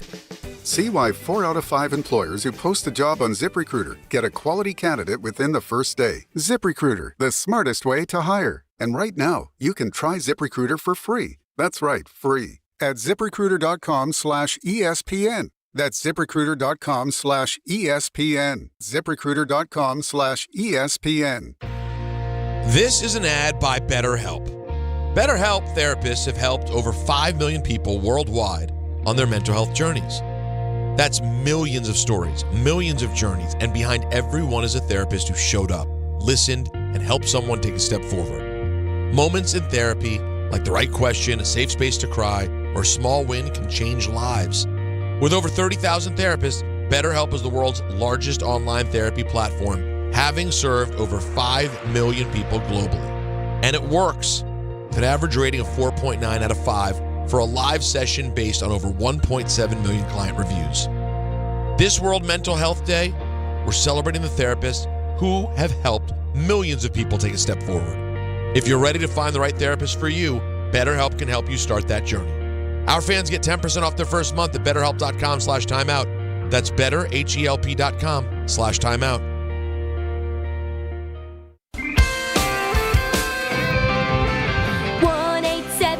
Cars for Kids, KARS Cars for Kids, 1-877 Cars for Kids. Donate your car today. 1-877 Cars for Kids, KARS Cars for Kids, 1-877 Cars for Kids. Donate your car today. Ready to get rid of that old car? Donate it to Cars for Kids. Call 1-877-CARS-FOR-KIDS to reach a friendly live agent. Donation is super easy, and your car can be picked up as soon as tomorrow. Call us now, 877-CARS-FOR-KIDS. That's Cars with a K to donate your car today. 1-877 Cars for Kids, KARS Cars for Kids, 1-877 Cars for Kids. Donate your. Did you know you can donate real estate too? Go to carsforkids.org. That's carsforkids.org. Score a win this game day with Amazon Pickup, the MVP of package pickup. Need that new football jersey for the big matchup? With Amazon Pickup, you can collect your order from secure Amazon lockers or counters near you on your schedule. Whether you're running from work or home or straight to the tailgate, Amazon Pickup makes it easy and worry-free at no extra cost. Don't miss kickoff. Grab your gear and your packages when it works for you. Find your nearest Amazon Pickup location at amazon.com/pickupmvp. That's amazon.com/pickupmvp. Your fantasy roster is set, the Smack Talk is heating up, and this season ESPN Bet is giving you more ways to ride with your squad. Introducing the ESPN Bet Fan Center, where you can instantly link and bet on your fantasy teams right in the ESPN Bet app. An enhanced sports betting experience only from ESPN Bet, the sportsbook for sports fans. Make the connection today with ESPN Bet Fan Center and the ESPN Fantasy app. ESPN Bet Sportsbook, download the app today. Must be 21 plus. Gambling problem? Call 1-800-GAMBLER. Terms and conditions apply. See app for details. Okay, all signed up. Easy. Now let's run payroll. What the? Hey girl, I'm you with more gusto. Nice. Who's that? New social media manager. Hired and onboarded with gusto. And spoiler, we're kind of famous now. Wait, we're famous? Oh, well, I'm famous. Payroll, benefits, and HR. Designed and built for small businesses. Choose a future with gusto.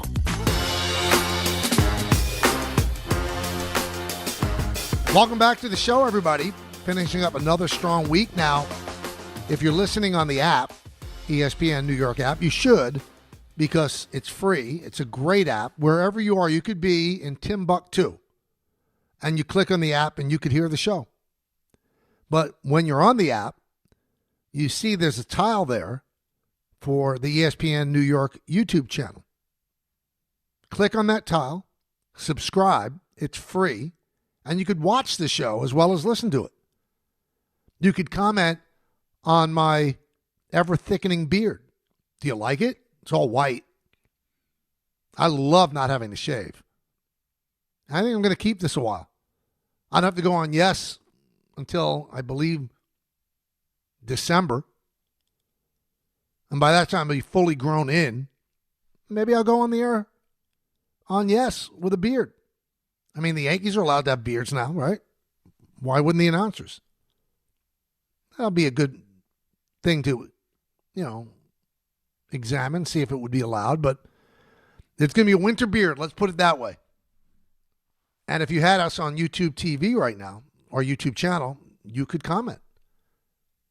You could say, like it, hate it, shave it, keep it, make it a Letterman beard. I would never make it a Letterman beard. I'm such a big David Letterman fan. I would love to just have him sit with me alone. I say, why? Why do you want to look like that? Because obviously there's some statement being made there. I don't know what it is. So you went from a guy who was always clean shaven, short hair, he still has short hair, to this Santa Claus beard. I'd like to know why. There's got to be a reason, right? I mean, is he trying to hide? He's still David Letterman. He can't hide. So I promise you I will never go that route. Never. Let's go to Frank in New Rochelle. Frank. Hey, what's up, Mike? Hey, Frank. Couple of things. One, I know they lead the league in homers and runs per game, but it's like it's a swing and miss team. Yep. Like the contact back in the day when we grinded out at bats, this team, the philosophy of when Stanton came on board and we have all these home runs, it just hasn't worked. Teams that seem to have a swing and miss, I don't know. It just seems that every year we get knocked out because of that. The second thing, I have ranted and raved about Boone and Cashman to my friends, so I won't do it here because I understand. But when is enough enough? Like, in other words, how many years? I'm going to give Cashman the 09 title. I'm going to give him some credit, but not a whole lot for 98, 99, and 2000. I'm not going to say he didn't do anything, but he inherited a lot of those players from Watson, and there was a group of core players already there. So we're really talking about 20 to 25 years with Cashman and 8 with Boone. So when, in your opinion, do we move from them? When does that happen? Now, they're never going to fire Cashman. They'll just move up to the front, to the higher office, if you would. But as Yankee fans, I get 8 years seems like a pretty good balance. They should be in the playoffs every year. They have a high payroll, and most teams with a high payroll make the playoffs. Not everyone. Milwaukee's an exception this year, because their payroll isn't one of the top 10. But when do we say goodbye to Boone? Is it next 9 years, 10 years, 11, 12? And I think frustrated Yankee fans feel that when they say they want to make a change, and you're saying maybe not to, okay, but eventually he's going to go. But how many more years do we last? Well, I think that what you're looking for, Frank, right? In order for any significant change, I would think. This is just me guessing now. I don't know if you agree. If they don't make the playoffs a couple of years in a row, then I think. Well, that's pretty. Yeah, I mean that would be a tall. I mean, for the Yankees and the way they go out and spend money other teams. Look what happened. You keep bringing up the money, right? The Mets had a $340 million payroll. They didn't make the playoffs. No, it's I know. Not a gimme. Yeah, okay, that's fair. You're right. I get it. That would be the exception. And that's the one thing I think that probably frustrates Brian the most is that you think they just make it because of the money. But there are teams that spend a lot of money that don't get into the playoffs all the time. I mean, the Red Sox They don't spend as much money as they used to, but they've had a lot of last-place finishes, too, during this run. I think they've had 5 of them in the time that they've won those 4 championships. You know, Toronto finished last year. They finished last with a high payroll. So there are teams with high payrolls that do not make. Atlanta has a pretty high payroll, didn't make the playoffs. So that's not an automatic get-out-of-jail-free card. You have to know what you're doing to spend the money. Again, the Mets are exhibit A, B, and C. $340 million payroll. They didn't beat out the Reds, who have a third of their payroll for the last wild card spot. So that takes that away. In terms of Boone, he's got 2 years on his contract. Signed a 2-year extension in April. I'd say if they don't win a championship by then, they probably, just for optics' sake, probably do make a change. But I will tell you, I don't think that Brian has ever been more aligned with a manager than he is with Aaron Boone. They are fully in alignment. Boone is fully on board with the analytics that the Yankees use. And Brian fought back a lot yesterday about Boone, not being told what to do. I think there's a lot of semantics there. The front office provides him with a lot of statistical guidance on lanes that pitchers can use and stuff like that, and that he exercises that himself. I mean, anybody to think that, somebody's making a phone call to Boone in the dugout to tell him what to do, that's not happening. Boone is managing the game off of information he's receiving from upstairs. So that's why it's a real thin line. Is Brian telling him what to do? No, but the numbers that he's being provided, which he believes in, those are kind of guiding him on decisions to make. Those are the ones that are guiding him. Brian fought back on another interview that he did. I believe it was on FAN, that, Boone could do whatever he wants. And I'm telling you, not to fight with Brian here, 5 or 6 years ago on the afternoon show with me, Don, and Peter, Brian was on the air, and he was asked, can Aaron Boone manage by his gut? And Brian said on the air, so I'm not making it up, it's not any back channel stuff, he absolutely could manage by his gut. But he better be right, because if it doesn't work out, he's going to have to explain why he did it. So again, there's that tacit, he can do what he wants, but if it doesn't work out, there are going to be ramifications. So is it directly telling him what to do? No, it's not. But it's tacitly telling him what to do. And maybe Aaron does go off script every now and then. And maybe it works. But the ultimate split between, Brian and Joe Torre was that Brian really got into the analytics aspects of baseball, which the whole sport was doing. And Joe Torre constantly was reminding him, Brian, the sport has a heartbeat. Now, Girardi was also, I work with him now. He's addicted to information. You should see the prep work he does to do a broadcast. All the stats he has. If you listen to the broadcast, you could hear it. So he loves statistics. He loves the analytics. But he would push back with stuff that he didn't agree with. And I think that they got tired of the pushback. And also, he didn't have as good a relationship that they wanted with the players. And that's why he was not retained after going to Game 7 of the ALCS. Now, Aaron Boone loves the information and buys in and is all for it. And he has a great relationship with the players. So, again, I don't believe in all of his years as a GM that Brian has been more uniquely aligned with the manager than he is with Boone. That's why I don't think that Brian would ever really want to get rid of Aaron Boone. And you know what would make it easy? If they pulled off a championship in the next 2 years. Let's go to Hector in Roxbury. Hector. Hey, Mike. As a Jets Yankee fan, I want to first thank the Yankee organization for being the first best franchise in the world. And I agree with you a lot about, how successful we've been. But here's where I think we run into some friction. I believe that the Yankees have the smartest people possible because we are the best franchise in the world, right? The problem is there's not enough baseball people sorting through the relevance of the numbers. For instance, yeah, we had a ton of homers this year, but how many of them came when the game was already out of reach against bad teams when it didn't matter? I don't know. I mean, that's a hard thing to quantify. I mean, the other homers, though, led to the game being out of reach. Sure, but we have the nerds that can go ahead and say, okay, with, man on, right, and we need a run, how many of those games or how many of those hits did we actually effectuate? A good example of that is why did we lose a lot in extra innings, right? That's the kind of crucial analytics that I think we're missing. However, I do want to say that they had it right in the bullpen for several years, right? They had an awesome analytic for several years. So clearly it's not just analytics like this broad thing. And I think people get, sort of like bedazzled because you're using the word analytics and it involves math. Math isn't wrong, right? But what could be wrong is how you're looking at it or what you're using to come up with the math. And I think that's what we're missing, honestly, is that perspective. I mean, but people get lost in the word analytics. Analytics is just information. You're getting information. Who doesn't want information to help them make a decision? So I don't fight back against analytics, and it's important. The stuff that they could find out was never available 20 years ago. That's why, baseball's at a higher level than it's ever been. But it might be not at the level that you want. Now, you say that's why they lost in extra innings. They had the best record in baseball in extra innings at home, and they had the worst record in baseball on the road in extra innings. So I think it has something to do with batting last. That's what I think it has to do. They couldn't seem to get out of their way extra innings on the road, but at home they dominated.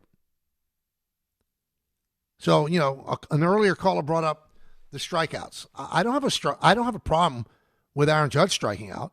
You hit me 53 home runs, you lead the American League in hitting. I don't care if you strike out a lot because there's a benefit to the strikeouts. Same thing with Stanton. You're going to strike out a lot and still hit a home run every 11 or 12 at-bats? I'm good with it. I have a problem with Wells striking out so much. I have a problem with Jazz striking out so much. I have a problem with Volpe striking out so much. Those are the guys you don't want to strike out. And I think you're going to see a little bit of an issue next year. Ryan McMahon strikes out a lot. And he's not going to be a 40 home run guy. He's going to be a 25 home run guy. And Brian even said yesterday in talking with the media, we'd like to cut down on strikeouts, but you build the team with what's available, what's out there, what could fill holes, and then you live with some of the minuses. So even with all of the strikeouts, they led in runs per game and they led in home runs. I think that the strikeouts show up more in the postseason because the pitching is better, the information given to the opposing team and their scouting on how to pitch batters, that's better. And I think they exploit holes. And I think that's where, the crapshoot aspect of it, that's where it comes in. Because the home runs and the strikeouts over 162 games are going to win you enough that you're going to get in the postseason. But the strikeouts are going to hurt you in the postseason rather than putting the ball in play like Toronto does. And Toronto does hit home runs too. But they're kind of middle of the pack. The Yankees are first. They led the second-place team, the Dodgers, by 30 home runs. So one thing that I think needs really to be amplified, there's nothing wrong with hitting home runs. There's nothing wrong with looking for home runs as a way to win a game. I mean, the Dodgers doing it wrong? The Dodgers are second in the majors in home runs. They're one win away from going to the World Series again. But you need everything. So in the Toronto series, you didn't get pitching. That's why you ended up losing. You didn't get pitching. The pitchers that were so great during the regular season and during the Boston series, it went away. That's the issue. More so than anything else. Now, could it have helped them if they put the ball in play against Yesavich? Of course. But Yesavich was on the top of his game. He wasn't against Seattle. There's so many variables, it's hard to look at it in a black and white and say, this is right and this is wrong.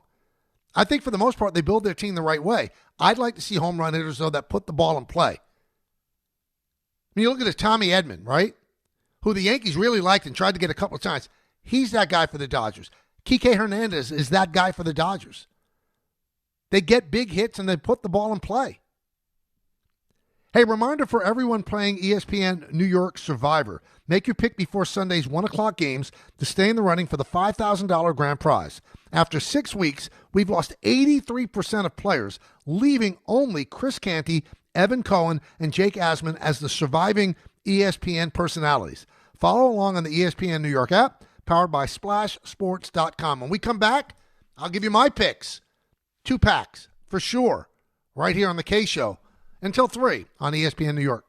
To help those who want to be helped, but may not be able to afford it. That's what PGA Tour winner Grayson Murray had envisioned for a foundation before he sadly took his own life at just 30 years old.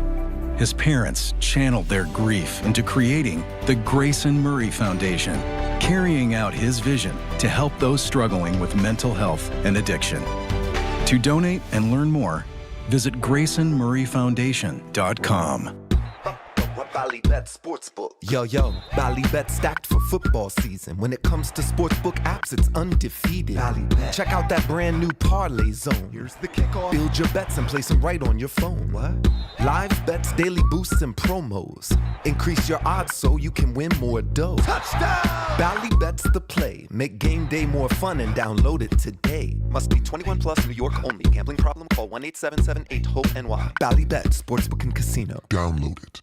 If you've been injured in an accident that wasn't your fault, then you need a lawyer who knows New York's unique personal injury and workers' compensation laws. At the Parisman Firm, they have decades of experience handling all types of accident cases and a proven track record of delivering huge results. Their team has already recovered nearly $1 billion for injured New Yorkers. From construction to car accidents and slips and falls, they've got you covered. Call the Parisman Firm now at 718-WORKERS, where your case is their cause. Get the justice you deserve today.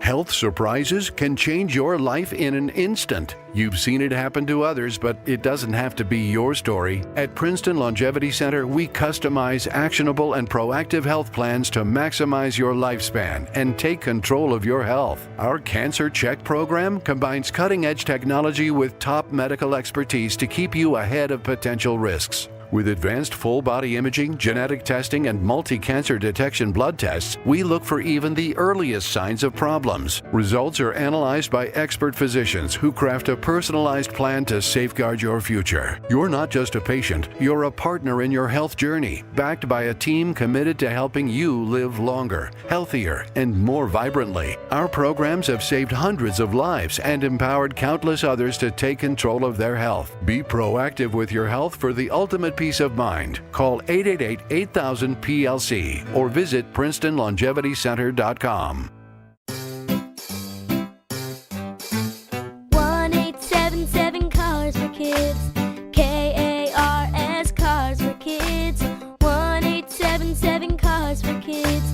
Donate your car today. 1-877 Cars for Kids. Donate your car today. Ready to get rid of that old car? Donate it to Cars for Kids. Call 1-877-CARS-FOR-KIDS to reach a friendly live agent. Donation's super easy, and your car can be picked up as soon as tomorrow. Call us now, 1-877-CARS-FOR-KIDS. That's Cars with a K to donate your car today. 1-877 Cars for Kids. KARS Cars for Kids. 1-877 Cars for Kids. Donate your car today. Did you know you can donate real estate too? Go to carsforkids.org. That's carsforkids.org. Hey, fans! Welcome back to Fansville's Cheers and Tears. Oh. Okay, so everybody deals with losing, right? To a rival on a last-second field goal. Whatever, it's fine. I'm totally fine. But I cope with losing with an ice-cold Dr. Pepper. Those 23 flavors are so delicious.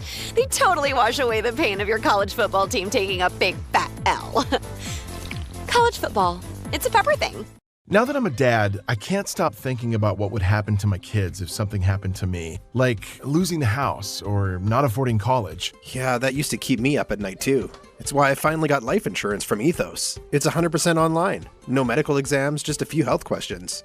I got $2 million in coverage for around $2 a day. I never realized it was that simple. Get your free quote at ethos.com/game. That's ETHOS.com/game. Rates may vary. Bill monthly. Sample rate 10-year term life policy for a 35-year-old healthy non-smoking male. Knicks fans, opening night is a bounce pass away. Join ESPN New York's Don Hahn and Rosenberg live from 3 to 6:30 p.m. from Stout on West 33rd between 6th and 7th. Steps from the Garden. Get ready for the start of Knicks basketball. Runs it off the dribble. He got it and one. Special guests include Monica McNutt, Pat O'Keefe, and more. We'll see you at Stout on West 33rd. Don Hahn and Rosenberg live from the Knicks home opener. Don't just listen, don't just watch. Be there. You know what that music is? It's time for two-pack for sure. I give you two NFL picks every single Friday. So far, doing better than most of the people in our esteemed station. In fact, they've been embarrassing. Not me, though. After a 2-0 week last week, 7-5. Nothing to hang on the rim about, but certainly better than my colleagues. Take a look at the record on Carlin and Bart. Take a look at the record of Don Hahn and Rosenberg. None of it's pretty. None of it's pretty. 7-5 to me. It's not gorgeous, but it's pretty. Hasn't been easy to pick in the NFL this year, but somehow the Caser's making it work. I'm not quite sure. Maybe Ray and Tom know. DiPietro and Rothenberg, how are they doing? Do we know? Not sure. The fact that Dave's not, trumpeting how great he's been tells you it's not great. I would never say anything bad about Rick. All right, here we go. My two-pack for sure. The Bears are 5-point favorites over the Saints. The game is in Chicago. Now, the Bears have won 2 straight games, 25-24, same exact score. But it looks like Ben Johnson is making Caleb a little bit of a better quarterback. Now, he's a little too sensitive, though. He and Johnson kind of took umbrage with stuff that Troy Aikman said on Monday Night Football. It was so benign what Troy Aikman said. But I guess in today's world, you either have to slather all over an athlete, otherwise you're overtly negative. But that doesn't mean he can't play quarterback. Former number 1 pick. He's got that kind of chase Justin Fields out of Chicago. I'm going to take the Bears. I think they're going to continue to get better. Because also with the Saints, Alvin Kamara is doubtful with an ankle. Chris Olave is also doubtful with a hip. So even if they do play, they're not going to be 100%. Give me the Bears. I think they'll pad their margin of victory from 1 point to 7-10. So I'm going to give 5, and I'll take the Bears in Chicago. The second pick of my two-pack for sure, we got the Dolphins against the Browns in Cleveland. And the Dolphins are getting 2.5 points. The Browns are not good. They're not good. So Dylan Gabriel, in his 2 starts, Cleveland is averaging 13 points per game. The Dolphins, though, they can score. The Dolphins in 5 games, 25.5 points per game. You do the math, that's a 12.5 difference. So I think I'll take the 2.5. And I think that Tua Tagovailoa is going to be somewhat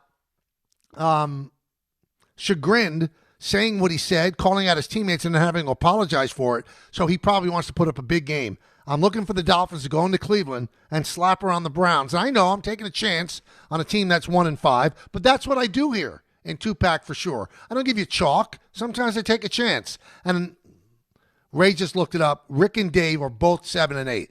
So of all the shows, DiPietro and Rothenberg, Bart and Carlin, Don Hahn and Rosenberg, and TMKS, I am the greatest.